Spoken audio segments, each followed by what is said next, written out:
সুপ্রভাত বন্ধুরা, কেমন আছো সবাই? রাখি বক্সি ব্লগসের আর একটি নতুন দিনে তোমাদের সকলকে স্বাগত জানাই। তো আজকে সকালে এখন বাজে 8:15 আর সকালটা শুরু করলাম দোতলার বিছনা গোছানো দিয়ে। আজ ছিল বৃহস্পতিবার, তো সৌম্য স্কুলে বেরিয়ে গেছে প্রত্যেক দিনের মতোই।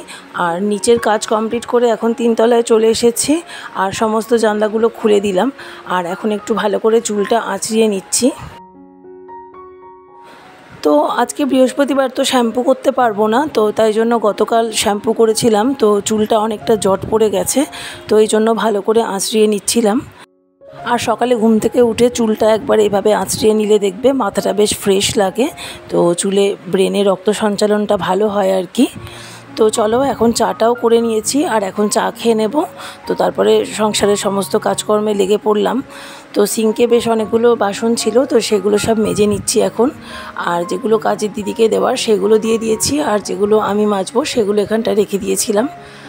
তো এগুলো গতকাল রাতের বাসন, গতকাল রাতে আর মাজা হয়নি, অনেকটা রাত হয়ে গিয়েছিল, তো ইচ্ছা করেনি, ওই জন্য ভেবেছি আজকে সকালেই মাজবো। তো প্রত্যেক দিন যেভাবে করি সেরকমই কিন্তু সমস্ত কাজ কমপ্লিট করে তারপরেই সৌম্যকে আজকে আনতে যাব। তো আজকে সকাল থেকে অনেকটাই কাজের চাপ রয়েছে। আর এই কড়াইটা আজকে সকালের পড়েছে, সৌম্যকে টিফিন করে দিয়েছিলাম, তো ওই জন্য একটুখানি হালকা করে মেজে নিচ্ছি। তো এরপরে আবার দুপুরবেলা রান্না করব। আর কড়াই আমি খুব একটা ভালো করে মাজতে পারি না, তো পিছনটা ওই জন্য একটুখানি পোড়া দাগ মতন রয়েছে।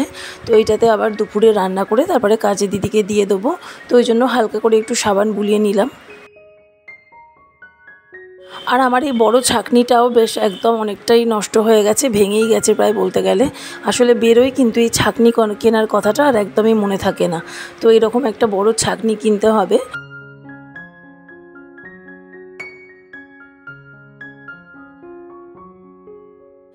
তো এখন সমস্ত বাসনগুলো মেজে নিয়েছি আর ভালো করে এখন ধুয়ে নেব আর তারপরে রান্নায় চলে যাব। আর আজকে কাচতেও হবে, ওয়াশিং মেশিনে অনেকগুলো কাপড় রয়েছে, তো সেগুলো সব কেচে এখন ধুয়ে মেলে দেবো।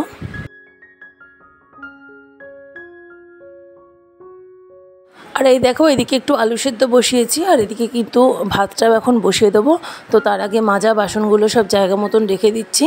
তো এই কাউন্টার টপটা একটু পরিষ্কার করে একটুখানি ফাঁকা করে নিই, নাহলে এখানে রান্নাবান্নার কাজ কিছুই করতে পারবো না। তো এখন রান্না করছি বাঁধাকপি। তো গতকাল রাতে একটু বাঁধাকপি করেছিলাম, তো ওই একটু এক্সট্রা বাঁধাকপি কোচানো ছিল, আর তার সাথে একটা গোটা বাঁধাকপি রয়েছে ফ্রিজে, তো সেখান থেকেই অর্ধেকটা কেটে নিয়ে এখন বাঁধাকপিটা করব। আজকে করব বাঁধাকপি আর মুসুরির ডাল। আর বরের জন্য একটুখানি গতকাল পোস্ত বানিয়েছিলাম, তো পোস্ত রাখা আছে, ওকে আজকে পোস্ত দিয়ে আর বাঁধাকপি দিয়ে আজকে ভাত খেতে দেবো। আজকে বাঁধাকপিটা একদম সিম্পলভাবে করব, কোনো রকম সেরকম বেশি মশলা টশলা দেবো না। একদম হালকা করে যে একটা চচ্চড়ি হয় ফোড়ন দিয়ে, সেটা খেতে বর বেশ ভালোবাসে আর আমাদেরও ভালোই লাগে। তো এই বাঁধাকপির চচ্চড়িটা একটু মিষ্টি মিষ্টি টাইপের হয়, তো খুব বেশি ঝাল টাল দিলে আবার খেতে ভালো লাগে না। তো সেইভাবে আজকে সিম্পলভাবে একদম বাঁধাকপি রান্না করব। আর এর মধ্যে একটু টমেটো দেওয়ার দরকার ছিল, কিন্তু টমেটোটা শেষ হয়ে গিয়েছিল, তাই দিতে পারলাম না। আর এখন দেখো, তেলের মধ্যে একটু 5 ফোড়ন আর একটু গোটা জিরে ফোড়ন দিয়ে দিচ্ছি, আর তার মধ্যে কেটে রাখা আলুগুলো দিয়ে দিলাম। আর এরপরে একটু আলুগুলো ভাজা হয়ে গেলে তারপরে কাটা বাঁধাকপিটার মধ্যে দিয়ে দেবো।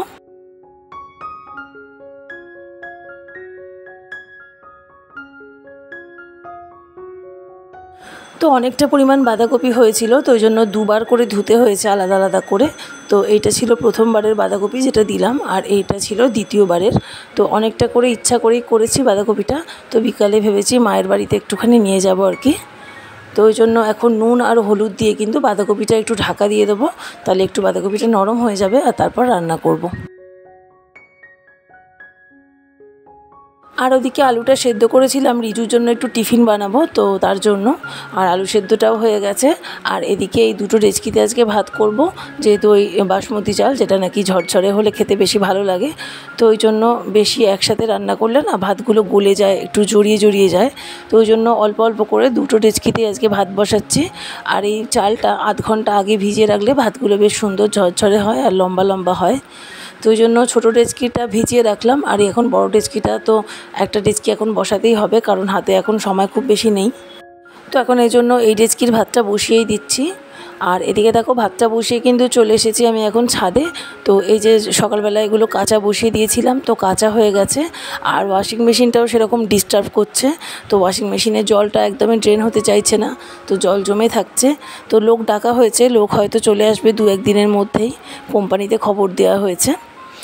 তো এখন এই নিংড়ে নিংড়ে সমস্ত জামাকাপড়গুলো তুলে এখন মেলে দিচ্ছি, কারণ এরপরে আর একদম সময় পাবো না। আর এখন রোদটাও দিয়েছে ভালো বেশ সকালের দিকে, এরপরে আবার কখন মেঘ করবে, তারপর কখন আবার বৃষ্টি চলে আসবে, তখন এই কাঁচা জামাকাপড়গুলো আর মেলতে পারবো না, তো পরেই থাকবে। তো সৌম্যরও স্কুলের ড্রেস ছিল বেশ 2-4টে, তো সেগুলো সব মেলে দিচ্ছি। আর এখন সমস্ত জামাকাপড়গুলোই মেলে দেবো।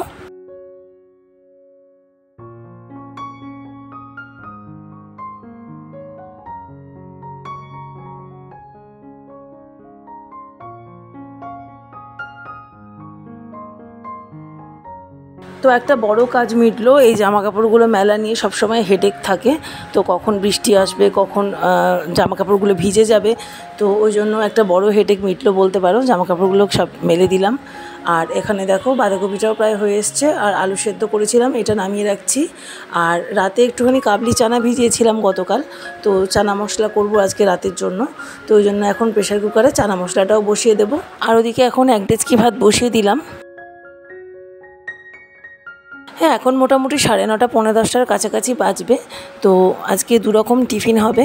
সৌম্যকে আজকে টিফিনে করে দিয়েছিলাম ওই বেসন টোস্ট, বেসন দিয়ে পাউরুটি দিয়ে টোস্ট করে দিয়েছিলাম। তো রিজুর জন্য আবার আলাদা টিফিন হবে। তো এখন আবার বাবা এসেছিলো, তো বাবা এসে ভুট্টাগুলো দিয়ে গেল, আর এই কেলগসের চকোসটা দিয়ে গেল। তো এগুলো এখন গুছিয়ে রাখবো।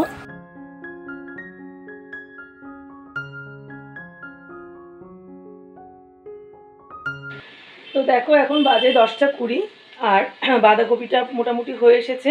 আর ভাত ওদিকে 1 ডেচকি বসিয়েছিলাম, তো ভাতটাও হয়ে এসেছে। তো এখন আর 1 ডেচকি যে ভাতটা রেখেছি ওইটা এখন চাপিয়ে দেবো। আর বাঁধাকপিটা হওয়া থাকলো। আর কালকে একটু পোস্ত করেছিলাম, তো পোস্তটা বর খেতে খুব ভালোবাসে, তো ওই জন্য পোস্তটা একটু এক্সট্রা রয়েছে, ওটাও দেবো। আর বাঁধাকপি দিয়ে দেবো। তো ডাল ফাল খেতে খুব একটা ভালোবাসে না, তো ডালটা আমাদের মতনই অল্প করে করব। আর বাবা এসেছিলো এইমাত্র, তোমাদেরকে তো দেখালাম, ভুট্টা নিয়ে এসেছে। তো একেই বলে যে সন্তানের সাথে বাবা মার যে মনের টান। কেন বলছি বলো তো, গতকালই আমি ভাবছিলাম যে বর্ষাকাল পড়েছে, আর বর্ষাকালে তো ভুট্টাটা ভালো ওঠে।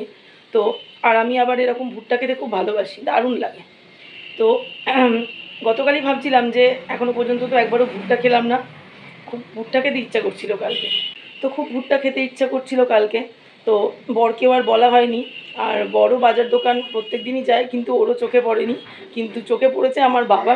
আর বাবা তো প্রত্যেকবারই এই টাইমটায় ভুট্টা কেনে আর আমাকে দিয়ে যায়। তো ওই এক্ষুনি এলো বাজার দোকান করে, বাড়ি যাওয়ার পথে আমাকে ভুট্টাটা দিয়ে তারপরে বাড়ি গেল। তো বাবা মায়ের থেকে আমরা যে তৈরি হয়েছি, বাবা মায়ের সাথে যে আমাদের যে রক্তের টান, এখানেই বোঝা যায়। দেখো কীরকম মনের টান। আমারও গতকাল খেতে ইচ্ছা করছে, আর আজকে সকালেই বাবা ভুট্টা নিয়ে এসে হাজির। তো যাই হোক, আজকেই খাবো বিকালে ভুট্টাগুলো। ভুট্টা আমার প্রচণ্ড প্রিয়। তো চলো সারাদিন সঙ্গে থাকো, দেখতে থাকো কী কী করছি। তো বাঁধাকপিটা পুরোপুরি হয়ে গেছে, আর এর ওপরে একটুখানি গরম মশলার গুঁড়ো ছড়িয়ে তারপর নামিয়ে দেবো। আর দেখো ওই বড় ডেচকির ভাতটাও হয়ে গেছে, ওটাও নামিয়ে দেবো।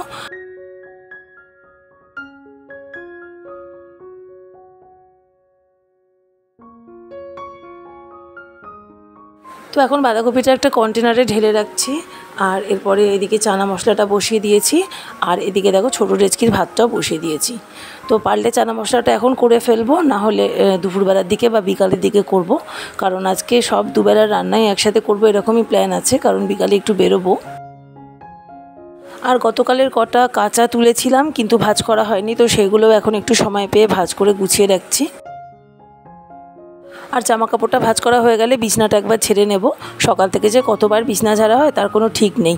তো চলো প্রত্যেকবারের মতো আরেকবারও ছেড়ে নিচ্ছি। আর এখন সোফারটাও একটা চাদর পরিয়ে নিচ্ছি, নাহলে দেখতে খুব বাজে লাগে। আর সোফার কভারটা না পরালে না, সৌম্য ওই স্পঞ্জগুলোকে হাত দিয়ে খুঁটে খুঁটে তুলে পুরো ওই জায়গাটা খাবলা করে দিয়েছে। তো সোফাটা অনেকটা পুরনো, চেঞ্জও করব, তবে এখন হয়ে উঠছে না, একটু টাকা পয়সা টানাটানি আছে, সুযোগ পেলে আস্তে আস্তে সবটাই করব।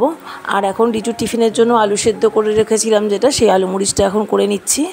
আর ওর জন্য আবার 2টো রুটি করব, কারণ বেসন টোস্ট ও একদমই ভালো খায় না, তো তার জন্য ওর জন্য আলাদা টিফিন হচ্ছে। তো এখন বাজে 11:15 আর হাজব্যান্ড এসে গেছে, ওর খাবারটা বেড়ে দিচ্ছি। তো দিয়ে আমি অন্যান্য কাজগুলো এখন গুছিয়ে নেব। আজকে কিন্তু ভিডিওতে আমি সকাল থেকে দুপুর পর্যন্ত যা যা করি সবটাই দেখানোর চেষ্টা করেছি। অন্যান্য দিন কিন্তু অনেক কাজ বাদ পড়ে যায়, কারণ ভিডিওটা অনেকটা বড় হয়ে যায় আর সময়ের অভাবে সবটা কিন্তু ক্যাপচার করাও হয়ে ওঠে না, ক্যামেরা বন্দি করা হয়ে ওঠে না।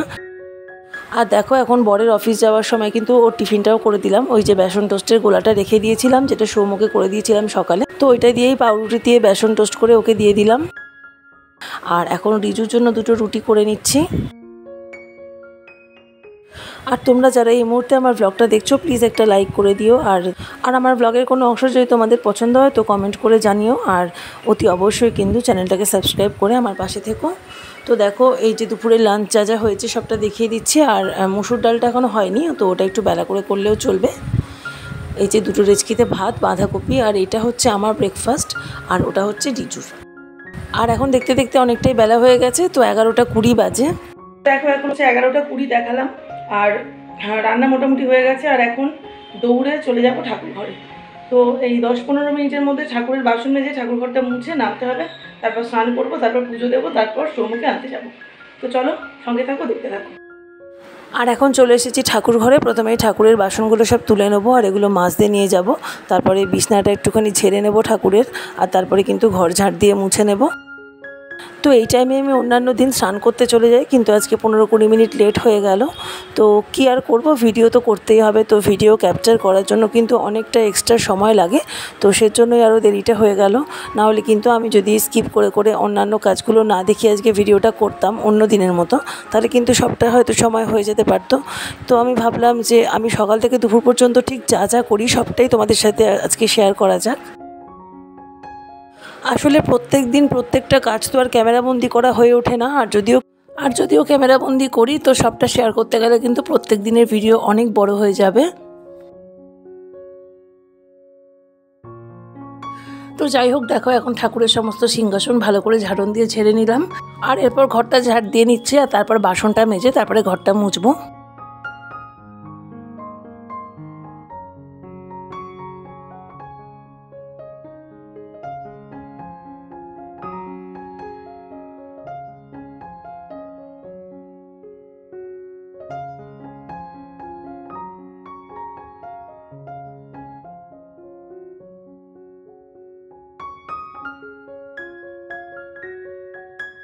ঘরটাও ভালো করে ঝাড় দিয়ে নিয়েছি। আর এখন ঠাকুরের বাসনটা নিয়ে চলে এসেছি এই বেসিনটায়।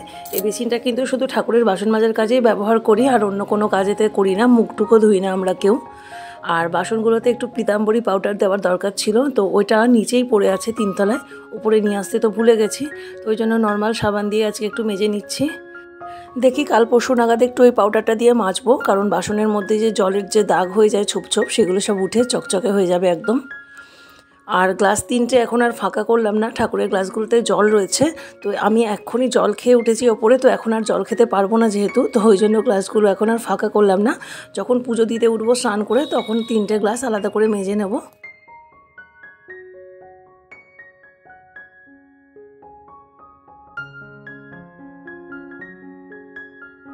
তো এখন বাসনগুলো মোটামুটি ধোয়া হয়ে গেছে। আর এইবারে ঘর মোছার যে বালতিটা সেটা এর মধ্যে দিয়ে জলটা ভরে নেব, আর তারপরে ঘরটা মুছে ঝটপট করে নিচে নেমে যাব। আর দেখো এই কাজগুলো কিন্তু প্রচণ্ড আমি তাড়াতাড়ি করছি, কারণ অলরেডি আমার স্নানের কিন্তু দেরি হয়ে গেছে।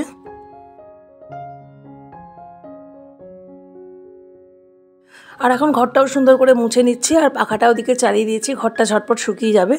তো ঘরটা মুছে তারপরে আর কোনো কাজ নেই, এখন নিচে নেমে যাব, তারপরে গিয়ে স্নান করব। তো স্নান করতে যাওয়ার সময় রিজুর টিফিনটাও নিচে নিয়ে যাব। টিফিনটা তো ওপরেই পড়ে আছে, ওকে বললাম টিফিনটা নিয়ে যেতে, ও আর ওপরে আসেনি। তো আমি যখন নিচে নামবো তখন ওর টিফিনটা একবারেই নিয়ে নামবো।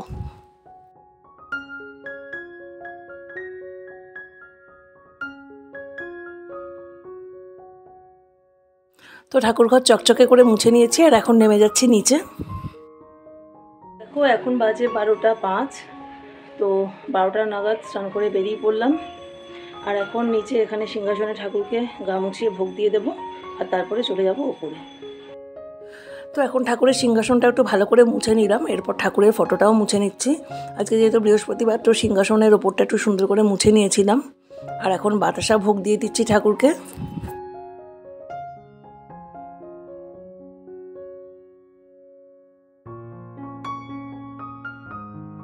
তো দেখো পুরোপুরি রেডি হয়ে নিয়েছি।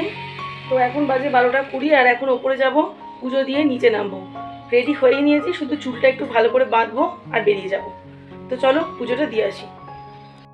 তো দেখো একদম রেডি হয়ে নিয়েছি পুরোপুরি, আর এখন ওপরে চলে এসেছি। আর এই গ্লাসের জলগুলো এখন খাবো। তো গ্লাসের জলগুলো খেয়ে তারপরে গ্লাসগুলো মাজবো। আর এই বাতাসার প্যাকেটটা কিছুটা ঢেলে নিলাম, কারণ ওপরে বাতাসা একদমই শেষ হয়ে গিয়েছিল।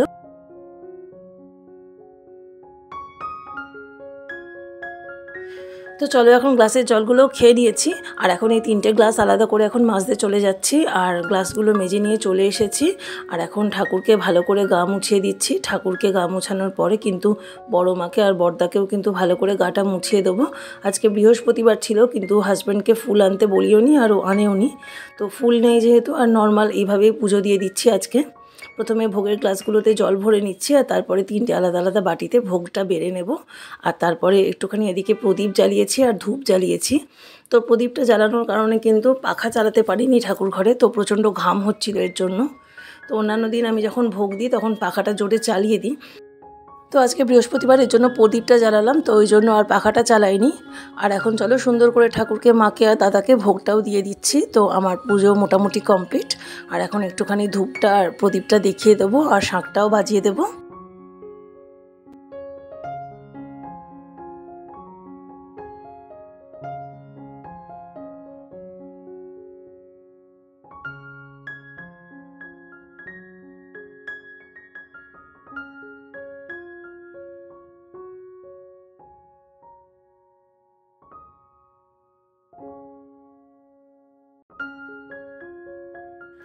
ঠাকুরের সামনে এখন ধূপ দেখিয়ে দিয়েছি, আর প্রদীপটাও এখন দেখিয়ে দেবো। আর তারপর শাঁখটা বাজিয়ে আমি কিন্তু নিচে চলে যাব, কারণ এখন বাজে তোমার মোটামুটি এই 12:20 মতন হবে।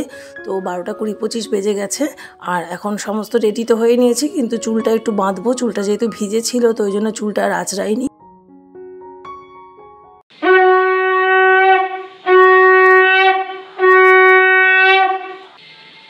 তো চলো পুজো দেওয়া হয়ে গেছে, আর এখন ঝটপট করে চুলটা বেঁধে বেরিয়ে যাব সোমকে আনতে।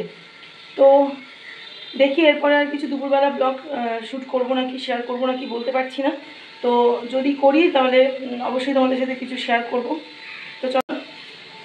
আর এখন সৌম্যকে স্কুল থেকে নিয়ে নিয়েছি, আর রিক্সা করে গিয়েছিলাম, আর রিক্সাটাকে দাঁড় করিয়ে রেখেছিলাম। তো রিক্সা করে আবার বাড়ি ফিরে এলাম। বাড়ি চলে এসেছে, আর এখন ড্রেস ছাড়িয়ে দেবো ওকে। আর এই যে সৌম্যর জন্য একটু ফল নিয়ে নিয়েছি। ও স্কুল থেকে ফিরলে আমি এরকম করে ফল দিয়ে দিই, তারপর স্নান টান করাবো। তো দেখো এখন হচ্ছে দুপুর 2:30। সৌম্যকে খেতে দিলাম, খাচ্ছে। আর দেখো কেমন মেঘ করেছে। তো এই জামা কাপড়গুলো তুলতে এলাম। তো ভীষণ মেঘ করেছে, তো ভাবলাম যে সকালে যেগুলো মেলেছিলাম সেগুলো শুকিয়ে গেছে, সেগুলো তুলে নিয়ে যাই।